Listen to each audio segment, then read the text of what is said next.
Para.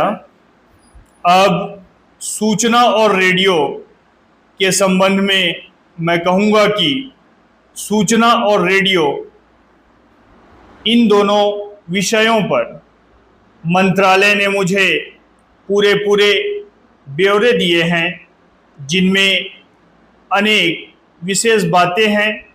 मैं उन्हें इस सभा के सामने पढ़ूंगा नहीं, क्योंकि इसमें बहुत समय लग जाएगा और जो बहुत से आंकड़े दिए गए हैं उन्हीं में यह सभा फंस जाएगी।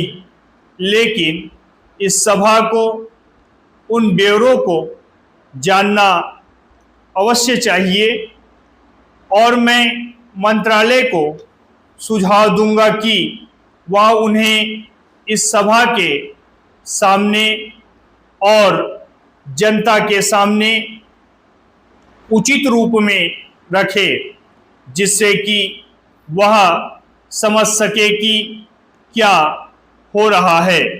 मेरा अपना मत रेडियो की व्यवस्था के विषय में यह है कि हमें जहां तक हो सके ब्रिटिश नमूने पर कार्य करना चाहिए। अर्थात अच्छा यह होगा कि हम सरकार की अधीनस्थता में एक अर्ध स्वायत्त संस्था कायम करें, जिसकी नीति अवश्य ही सरकार द्वारा नियंत्रित होगी।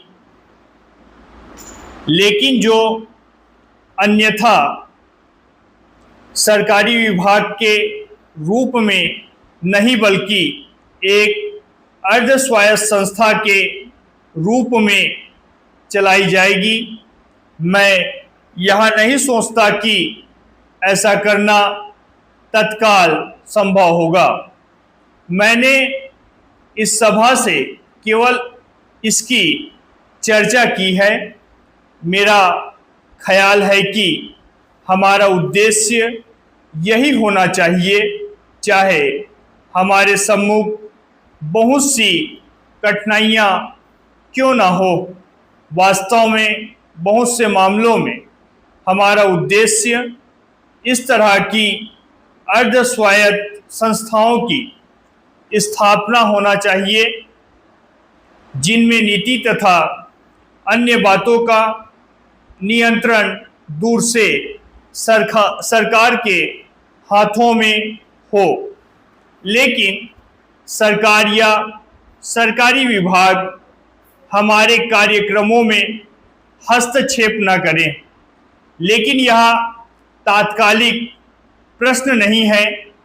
यह स्पष्ट है कि हमारी विभिन्न सेवाओं में समाचार वितरण, भाषा के प्रश्न आदि में कौन सी नीति बरती जाए, इस पर यहाँ होने वाले वाद विवाद ने सभा के विचारों का संकेत दे दिया है।